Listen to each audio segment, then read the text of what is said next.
Halloween. Halloween. It's October, and you know what that means. As boring millennials would put it, it's spooky season. The time when all the terrifying things, the goblins, the ghouls, the existential dread related to the fact that you'll probably never get married or bear children come to mind. Unless you're watching this when it's not October, in which case, pretend.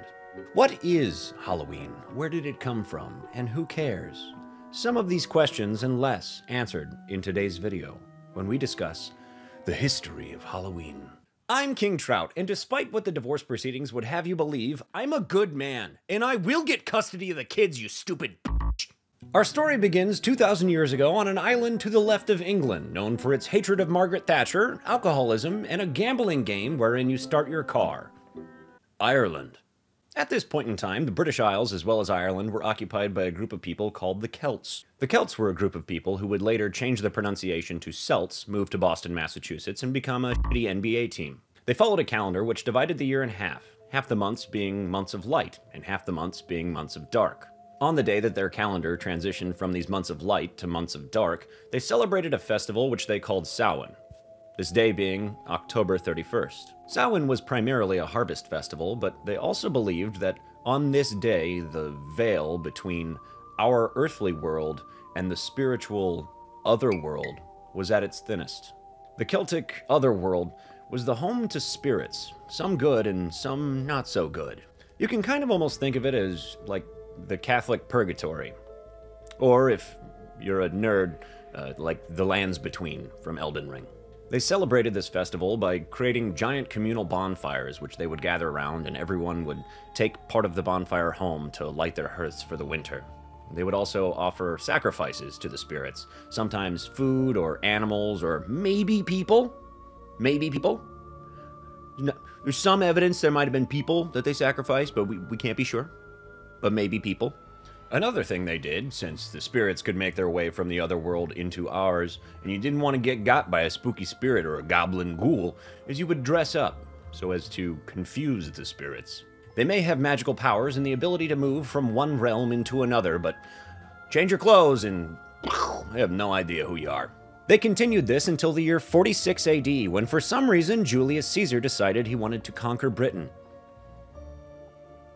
If I have to re-record this clip one more time, I'm going to quit making YouTube videos. So the Romans showed up, and according to every source I read or watched on this topic, the Romans were very accepting of others' religions. Unless you count Christianity, they were crucifying Christians, or they were tying their penises closed and force-feeding them water until their bladders exploded. But no!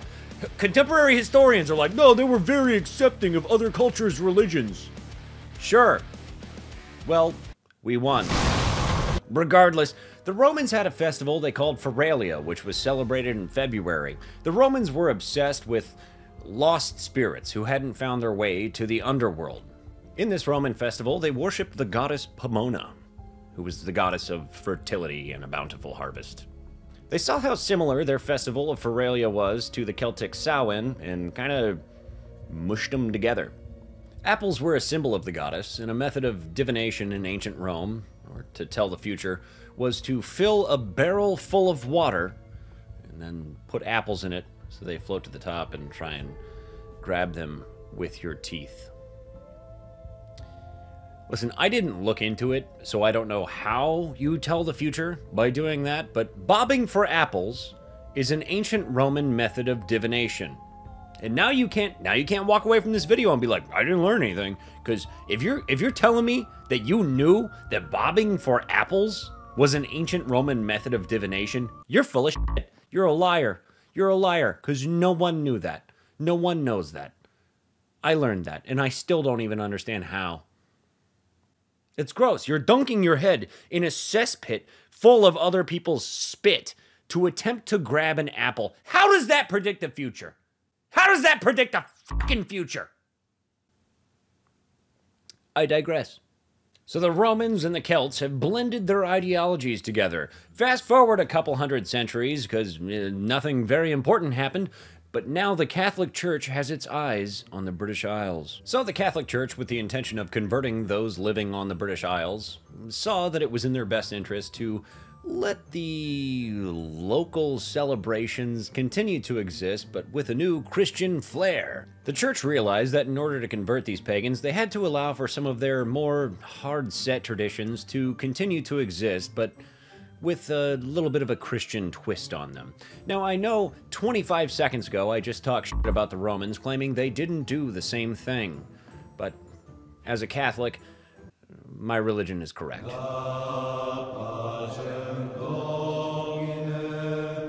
The church had a method of integrating others' traditions into Christianity.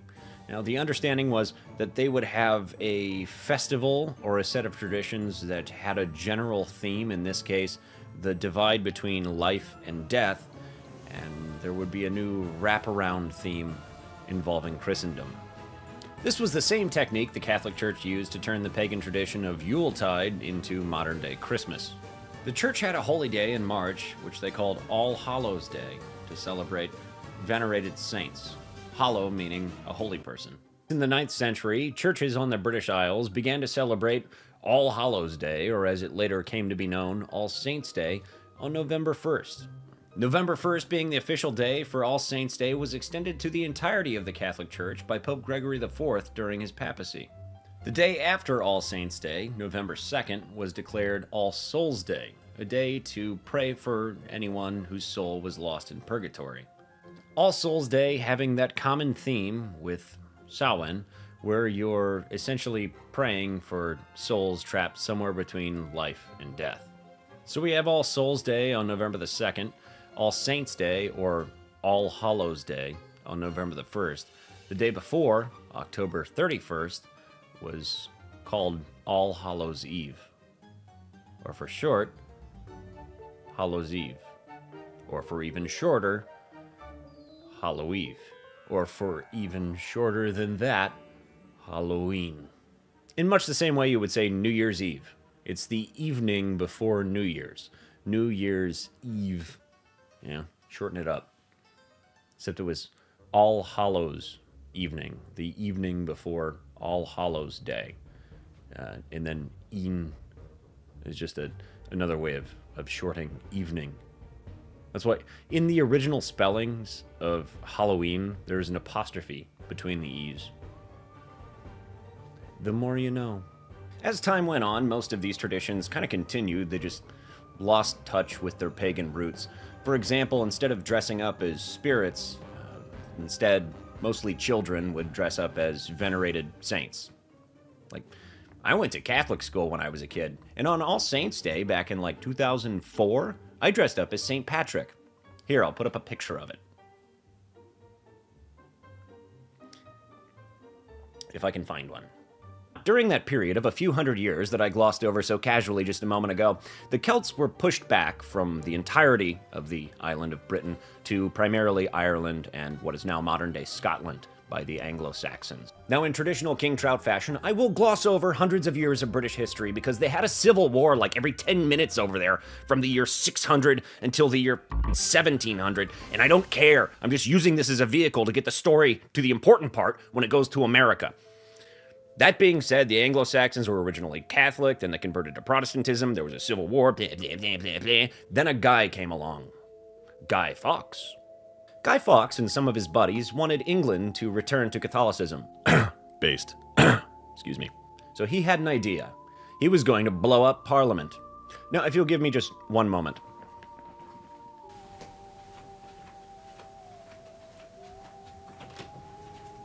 Hey, Jake. Hey, buddy. Do you advise that I condone religious extremism or domestic terrorism? No. Damn. Okay, just wanted to check. Thank you.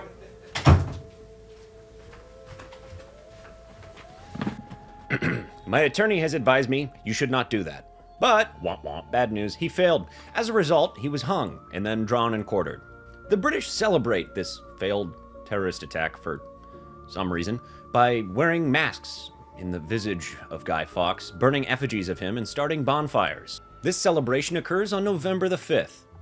Now, I am obligated to roll the clip from V for Vendetta. On my way here and... Ah. Yes. Oh, wait, no, not that one. The the other one. Remember, remember the 5th of November, the gunpowder, treason, and plot. I know of no reason why the gunpowder treason should ever be forgot.